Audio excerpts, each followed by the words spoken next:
하도록 하겠습니다. PT가 몇 주 미뤄지게 되는데 죄송하고요. 미뤄진 만큼 더 내용을 좀 알차게 했어야 되는데 많이 부족해서 또 죄송합니다. 일단 저한테는 좀 특이한 이력이 있는데요. 2010년 11월까지의 UA와 2011년 6월부터의 UA 이렇게 제 이력에 두 번의 UA가 있다는 건데요. 오늘 발표할 것은 그 두 번의 UA 사이에 있었던 일에 대해서 발표를 하려고 합니다. 짧지만 소중했던 제 인생의 가장 큰 도전이었고요. 또 이렇게 사라지는 것이 아니라 살아간다는 것의 의미를 일깨워준 일본에 대해서 PT를 하려고 합니다. 폰트가 좀 무섭게 들어갔는데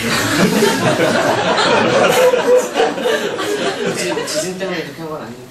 1번이랑 빨간색으로 해봤는데 제가 이제 거창하게 그러니까 사실 PT가 이번에 세 번째인데 일본에 대해서 그 전에 안 했던 이유는 사실 요즘 일본은 많이 이제 쉽게들 가시고 또 조금만 관심을 갖고 계신 분들은 저보다 더 잘 알고 계시는 분들이 많아서 안 해왔다가 사실 꼭 정보 전달의 의미보다는 제가 일본에 가서 이렇게 지내왔다는 걸 이제 공유하는 것도 재밌을 것 같아서 이렇게 선정하게 됐습니다.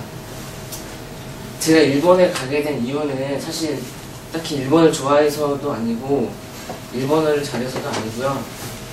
제가 지금 만나고 있는 여자친구가 2006년에 처음 만나게 됐는데 교제하기로 지 일주일 만에 여자친구가 일본에 간다고 하는 거예요. 그래서 여행으로 가는 줄 알고 잘 갔더라고 했는데 1년 동안 뭐 유학처럼 공부하러 간다고 하더라고요. 아직 손도 못 잡아봤는데 가는 게 너무 아쉬워서 말렸더니 알고 봤더니 가고 싶다고 가는 게 아니라 이제 워킹홀리데이라면서 서류 심사에도 통과를 해야 되고 그래야 이제 갈 수 있는 건데 제가 기껏 열심히 말렸는데 이제 거의 심사에 떨어져가지고 못 가게 됐더라고요. 그 이후부터 이제 포기하는 게 아니라 매년 같이 또 일본 여자친구 도전하고 저는 말리고 이게 반복되다가 한 4년 정도를 떨어졌어요, 여자친구가. 저는 까먹고 있었는데 어느 순간 합격했다고 저한테 말을 해주더라고요.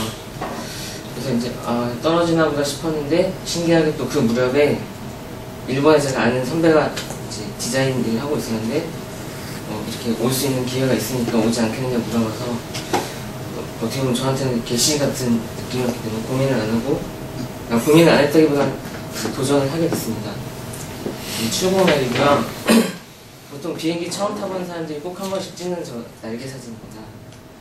저는 이제 저가 항공을 통해, 저가 항공이 아니라 일본 항공을 통해서 가면은 보통 더 저렴하게 가실 수 있고요. 제가 굉장히 급한 일정으로 준비를 한 달도 못하고 갔는데 왼쪽에서 캐리어 보면 당일날 제가 공항에서 들고 내린 제 전체 짐인데요. 일본에 여행 가는 게 아니라 살러 가는 건데 그 짐 치고는 굉장히 약소하죠. 그래서 거의 준비를 못한 상태로 갔고 저는 제가 내리자마자 처음 본 광고인데 저 광고를 보면서 내가 일본에 있구나 하는 것을 실감하게 됐습니다. 제가 밑에 있는 저 하네다 공항에서 내려서 회사가 있는 아키하바라까지 올라갔는데요. 나중에 따로 교통에 대해서는 설명을 드릴 거기 때문에 넘어가겠습니다.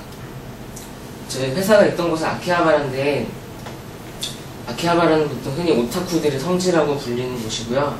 사실 오타쿠라는 말이 일본어로 나쁜 뜻은 아니고 당신이라는 이 존칭인데 사회적으로는 이 팬이나 매니아 이상으로 자기 관심 분야에 이제 몰입해서 과할 정도로 열정을 쏟는 사람을 지칭합니다. 그리고 아키하바라는 1970년대에서 80년대에 전 세계의 거의 최대의 전자제품 거리로 꼽혔던 곳이고요. 지금은 그때만큼의 명성은 아니지만 보시면 아시다시피 뭐 애니메이션이나 게임 뭐 이런 쪽 산업이 밀집해 있는 일명 오타쿠 문화의 메카입니다. 그냥 느낌을 설명드리자면 우리나라의 용산과 강남을 합쳐놓은 듯한 그런 느낌이라고 생각하시면 되고요. 아키하바라 살인사건으로도 유명한 곳입니다. 이거 사실 준비는 했는데 시간이 부족할 것 같아서 이건 간단하게 넘어가겠고요. 그리고 아까 오타쿠들의 메카라고 했는데 사실 저도 오타쿠적 기질이 좀 있는데 저는 이제 밴드 음악과 악기를 되게 좋아하기 때문에 그 아키하바라 바로 옆에 보면 오차노미즈라고 악기 상가가 있어요. 우리나라의 낙원상가를 그냥 길거리에 확 풀어놓은 듯한 그런 느낌이고요. 거리 자체가 거대한 악기 상가라고 보시면 됩니다. 그리고 우리나라 그 강남이랑 용산을 합쳐놓은 것 같다 그랬는데 그 꼭 그렇지만도 않고 약간 이국적인 느낌이 있는 것이 그 일본은 철도가 굉장히 발달해서 뭐 어딜 가나 이렇게 지하철역이 다 있고 지하철 말고도 그 지상으로 다니는 전차들이 굉장히 많습니다. 그래서 역 중에 굉장히 아름다운 역들이 도시 한가운데에도 많이 있고요. 제가 직접 찍은 사진들입니다. 그래서 이거는 정보 전달보다는 제가 공유하자는 거기 때문에 대부분 PT에 쓰인 사진은 제가 직접 찍은 사진들입니다. 일본에 가서 처음 당면한 문제가 집을 구해야 되는데 사실 자금적으로도 여유롭지 않았기 때문에 저는 게스트하우스를 알아봤습니다. 그래서 게스트하우스는 크게 싱글룸, 쉐어룸, 도미토리로 나눠지는데 보시다시피 싱글룸은 혼자 쓰는 방이고 쉐어룸은 둘이 공유하는 방이고 도미토리는 단체로 쓰는 방이라고 생각하시면 되는데요. 당연한 거겠지만 그거에 따라서 가격 차이가 많이 나고요. 제가 구한 건 싱글룸이었고요. 그 게스트하우스라는 게 침실 제공을 목적으로 여행자에게 대한 그 간단한 숙박시설입니다. 그거에 치고는 집세가 굉장히 비싼데요. 우리나라 돈으로 보통 67만원 정도, 한 5만원 정도가 일반적인 수준이고요. 초기에 입주할 때 관리비 차원에서 다 따지면 100만원 정도가 들어갑니다. 그렇게 나름대로 비싼 돈을 주고 구했는데 1층이 빠찡코장이었거든요. 저는 혹시 여기 막 야쿠자들 합숙소가 아닌가 뭐 되게 걱정했었는데 빠찡코가 우리나라에서 생각하는 것만큼 좀 불건전한 이미지는 아니고 가보면 이제 아침에 할머니 분들도 계시고 주부들도 이렇게 줄 서서 예, 하는 것처럼 일반 생활화되어 있는 그런 문화고요. 제가 실제 살았던 그 게스트하우스입니다.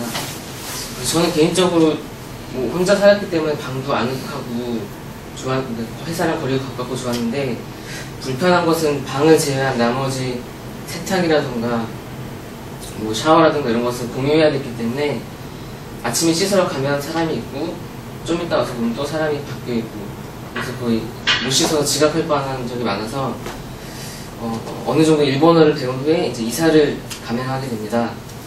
일본에서 이사가 정말 제가 일본에 있었던 그 길지 않은 시간 동안 가장 힘들었다고 할 만큼 정말 복잡하고 돈도 엄청나게 많이 들거든요. 제가 계약할 때 봤던 계약서인데요, 그 정보지인데요. 일본은 이사할 때 보통 시키킹이라고 해서 우리나라의 보증금 개념으로 내는 돈이 먼저 있고요. 일본은 제가 알기로는 전세 개념이 없기 때문에 보통은 다 이렇게 월세로 계약을 하는데 일단은 집세 1, 2개월분을 먼저 지불을 하고 나중에 돌아갈 때 집에 뭐 하자라든가 잘못된 부분의 비용을 빼고 돌려받는 겁니다. 그다음 레이킹이라고 해서 집주인에게 사례금 용도로도 1, 2개월분의 집세를 주고요. 이건 돌려받을 수 없는 돈입니다. 그다음 야칭이라고 해서 원래 나가는 월세가 있고요. 또 중개수수료라고 해서 부동산에 대가를 지불해야 하고 그 밖에 의무적으로 화재보험을 가입해야 하고 또 외국인에게는 보통 이렇게 집을 잘 안 빌려주기 때문에 보증회사에 또 가입을 해야 되고 의무적으로 열쇠도 교환해야 됩니다. 일단 이제 굳이 액수는 정확하게 기억을 못하지만 엄청나게 많은 돈이 들어가고요. 일본은 저희 나라와 좀 다른 개념이 아파트와 맨션으로 크게 나눠지는데 왼쪽이 아파트고 오른쪽이 맨션입니다. 저희가 생각하는 아파트와 약간 다르고요. 아파트가 더 저렴한 개념으로서 목재나 뭐 강량의 철골로 지어져서 지진에도 약하고 방음도 안 되고 여러 가지로 안 좋습니다. 그리고 맨션은 이제 철근과 콘크리트로 제대로 지어진 저희가 흔히 생각하는 아파트고요. 뭐 집값이 굉장히 비쌉니다. 그래서 저는 맨션으로 구했는데 집값에 너무 많이 투자를 한 나머지 한 달 정도를 저 냉장고 상태로 지내고요. 네. 그 다음 당면한 문제는 이제 당장 출근해야 되기 때문에 대중교통이겠죠. 이게 일본의 노선도인데 우리나라랑 일단 굉장히 비슷합니다. 여기 보이시는 녹색 노선이 일본의 야마구치센이라고 해서 우리나라 실제 2호선처럼 순환하는 노선이고 이제 서울의 중심을 동경의 중심을 다 두루 아우르는 노선이라고 할 수 있습니다. 우리나라 지하철과 좀 다른 점이라면 일단 지상 위를 달리는 전차와 지하를 달리는 그 지하철이 구분되어 있고요. 우리나라는 대부분 나라에서 이제 공영으로 운영하는 반면에 여긴 다들 민영으로 나누어져 있어서 1호선, 2호선 이렇게 번호 순서대로 나눠진 게 아니라 각자 그 이름으로 노선이 구분되어 있습니다. 그리고 출퇴근길마다 철로로 뛰어드는 그 인사사고가 굉장히 많아서 제가 한 5개월 정도 직장생활을 하면서 2번 정도는 자살로 인해서 지하철이 연착되는 경우를 겪었어요. 그리고 노인분들에게 자리를 양보해주면 오히려 이제 노인 취급을 하는 것 때문에 불쾌하고요, 일반적으로. 그리고 환승 개념이 없습니다. 뭐 같은 회사 노선 안에서는 환승이 되는데 다른 노선을 이용할 때는 따로 돈을 내야 되고요. 지하철 매너가 좀 좋은 편이라는 것은 어디서 느꼈냐면은 우리나라도 보통 사람이 많아서 못 내릴 경우에는 뭐 앞에 사람들이 내려주는 경우도 있지만 사실상 좀 자기가 제량껏 이제 비집고 내려야 되는 경우가 많은데 일본에서는 대부분은 그렇게 많지 않더라도 자기가 문 앞에 있으면 일단 문이 열리면은 무조건 다 내려준 다음에 타고 내리는 것이 끝나고 다시 타서 그 부분에서 좀 매너를 느꼈고요. 그 안의 모습은 우리나라 비슷한데 자살이 많은 것에 비하면 방지턱에 그 방지하는 도어가 없어서 좀 의아했었습니다. 그리고 또 다른 점은 일본의 여성 전용편이고요. 1912년에 이미 오래전에 성추행이 빈번하게 발생해서 여학생들을 보호하기 위해서 그 출퇴근 시 앞칸과 맨 뒷칸을 만들었고요.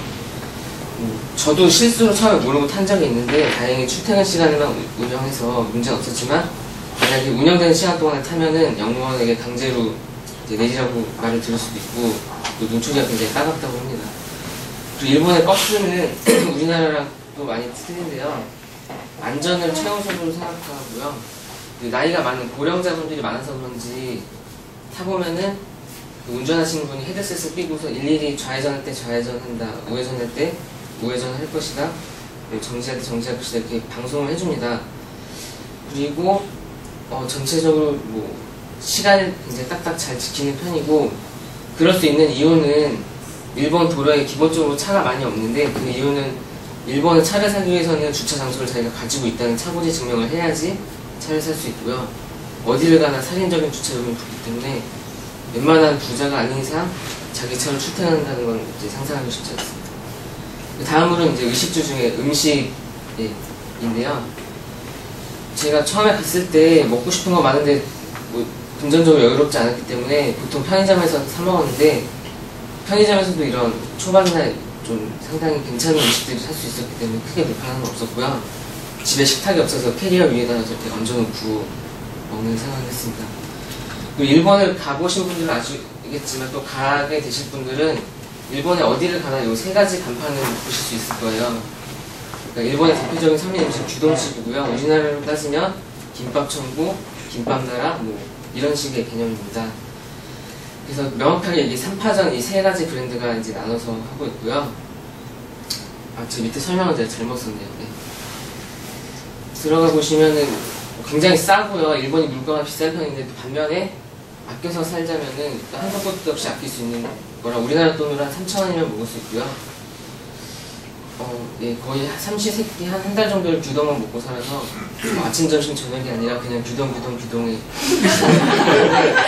좋은 것은 뭘 먹을지 고민을 안 하겠는데 저만 그런 게 아니라 일본인들 직장인들도 당연히 뭐 점심때 되면 규동을 먹으러 가는 경우가 많고요. 대신 단체로는 안 갑니다. 그냥 가서 따로따로 앉아서 이제 가관인 것이 우리나라 같으면은 같이 밥을 먹으러 가면은 회사 사람들이 다 옹기종기 모였는데 각자 다들 떨어져서 먹는 모습을 볼 수 있었습니다. 그다음 의식주 중에 마지막 옷인데요. 저는 사실 옷에 관심이 별로 없기 때문에 이 부분 내용이 많지 않습니다. 근데 일본은 후루이라고 해서 단어 뜻만 보면 낡았다는 뜻인데 우리나라 같으면 벼룩시장이나 이런 곳에서만 중고 옷을 팔지만 여기서는 일반 길거리 매장에서도 중고 옷만 취급하는 가게들이 굉장히 많습니다. 그래서 일본인들은 뭐 개성을 중요시하기 때문에 보통 이런 싼 옷들을 중고를 사서 자기가 리폼해서 자기만의 스타일로 입는 경우가 많아서 그렇습니다. 한 가지 일화인데요. 저도 일본에서 옷을 거의 안 샀는데 큰맘 먹고 처음으로 산 게 모자거든요. 굉장히 비싼 돈을 주고 샀는데 일본인 점원이 굉장히 이쁜 분이었는데 저한테 직접 핸드메이드로 만들었다고 비싼 돈을 주고 팔았는데 밑에 보시면 나중에 발견했는데 원산지가 저희 동네 하남시예요. 그냥 뭐 서울이나 딴 것도 아니고 바로 저희 집 옆에서 만드는 거더라고요. 그래서 네, 굉장히 또 속았다는 느낌이 들었고요. 일본에서의 회사 생활인데요. 저는 한재 씨가 일본에서의 기획서는 어떤지 좀 궁금해 하셨었는데 사실 네, 이런 느낌인데 이거보다 더 굉장히 많은데 제가 이제 단편적으로 한 페이지를 넣었고요. 당장 일본에서 회사 생활 중 가장 힘들었던 게 이제 일본 회사다 보니까 한국인을 배려해서 번역해서 주는 게 아니라 제가 직접 번역을 했어야 됐기 때문에 굉장히 힘들었고요. 실제 업무 시간보다 번역하는 시간이 더 길었다고 보시면 됩니다. 일본은 일정적으로 굉장히 좀 느긋한 편이, 꼼꼼한 대신 굉장히 느긋한 편이고요. 제가 한국에서는 손이 굉장히 느린 편이었는데 일본에 가서 작업할 때는 다른 뭐 기획자나 뭐 작업자들이 너무 빨라서 놀랍다고 할 정도로 굉장히 갭이 컸습니다. 이건 제가 일본에서 작업한 것들이고요. 게임 회사다 보니까 이제 게임 작업을 많이 했고, 한국에서는 시안 작업을 많이 안 했었는데 이때는 제가 뭐 플래시나 뭐 전반적인 것들 다 시안 총괄해서 사이트를 담당해서 작업하게 되었습니다. 네, 이게 실제 오픈했을 때 모습이고요. 그 다음에 일본의 그 회식이나 술 문화는 사실 거의 없습니다. 5개월 동안 있으면서 회식 한 2번 정도 했었고요. 굉장히 중요한 사람이 퇴사하거나 뭐 들어왔을 때 정도라고 보시면 되고, 그렇기 때문에 주로 회식은 한국 사람들끼리 따로 이렇게 자취방에 모여서 했는데, 여전히 뭐 한국 분들은 소주나 일본 술보다는 저희 술을 더 좋아했었습니다. 그리고 이제 제가 이제 집도 준비됐고 먹을 것도 준비됐고 회사 생활도 어느 정도 익숙해졌다고 생각할 무렵 찾아온 도쿠대 지진, 제가 돌아오게 된 결정적인 이유고요. 처음에 일본에 갈 때 면접을 봤는데 일본에 얼마 정도 있을 계획이냐고 4년 생각한다고 말했거든요. 네, 이렇게 몇 개월 만에 돌아오게 된 이유고요. 그 1900년도 이후 발생한 지구의 최악의 지진이라고 합니다. 그 일본 센다이 지역에서 발생했고요. 강도 9.0으로 세계에서 역대 4위고 아시아에선 최고 수준의 지진이라고 합니다. 그리고 굳이 사람이 누구 죽거나 다친 것 외에 그냥 인명피해로는 4만 명으로 집계가 됐고요. 산업계 피해 규모는 350억 달러라고 합니다. 그리고 후쿠시마 원자력발전소가 파괴돼서 뭐 2차적인 추가 피해까지 하면은 아직도 집계가 무의미할 정도로 피해가 크고요. 제가 그 여진이 너무 많아서 일본의 그 유명한 지진 알림이 어플을 받았는데요. 지진이 발생한 뒤로 한 일주일 정도 온 지진 통계를 봤더니 500건 정도가 찍혔더라고요. 그만큼 여진이 많았고요. 이거는 지진 발생 당시에 이제 회사 사람들이 아키하바라 역으로 피신한 사진입니다. 그리고 이거는 그 주변에 이제 무너진 건물 피해인데요. 실제로 지진이 발생했을 때 일본은 내진 설계가 굉장히 잘 돼 있기 때문에 건물 안에서 숨어 있다가 무너져서 다친 사람은 거의 없고요. 대부분 건물 밖으로 허둥지둥 이제 도망가다가 저렇게 무너진 외벽이나 뭐 유리나 이런 데에 맞아서 죽는 경우가 훨씬 많다고 합니다. 그래서 뭐 간단한 지진 대피 요령이라면 지진이 났을 때 너무 놀란 나머지 뭐 피난로로 도망가거나 이러면 오히려 더 위험하고요. 지진이 대부분 길지 않습니다. 한 뭐 30초 안에 다 멈추기 때문에 당장은 뭐 안전한 뭐 책상 밑이나 위에 떨어지는 거 맞지 않을 정도의 위치만 숨어 있다가 지진이 멈추면 그때 피난하시면 되고요. 지진 직후에 실제로 편의점에 이제 물건들이 다 병이 났습니다. 다른 물건도 없지만 가장 없었던 게 물이고요. 저는 이제 물이 오염됐다고 해서 사람들이, 일본인들도 자국 물을 거의 안 먹고 오염되기 전에 미리 사가려고 약간 사재기처럼 다 사간 거고요. 그 와중에서도 줄은 되게 열심히 씁니다. 급한 거에 비해서는 줄은 굉장히 잘 사서 또 놀랐었고요.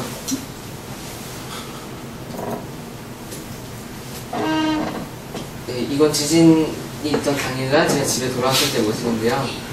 제가 원래 방을 안 치워서 이렇게 지저분한 건 아니고요. 뭐 책상 위에 있던 물건들도 떨어지고 뭐 선반에 있던 것도 떨어지고 해서 이렇게 된 거고요. 어느 정도 이걸로 지진의 강도를 예측하실 수 있다고 봅니다. 그래서 제가 오사카로 피난을 가게 됐는데요.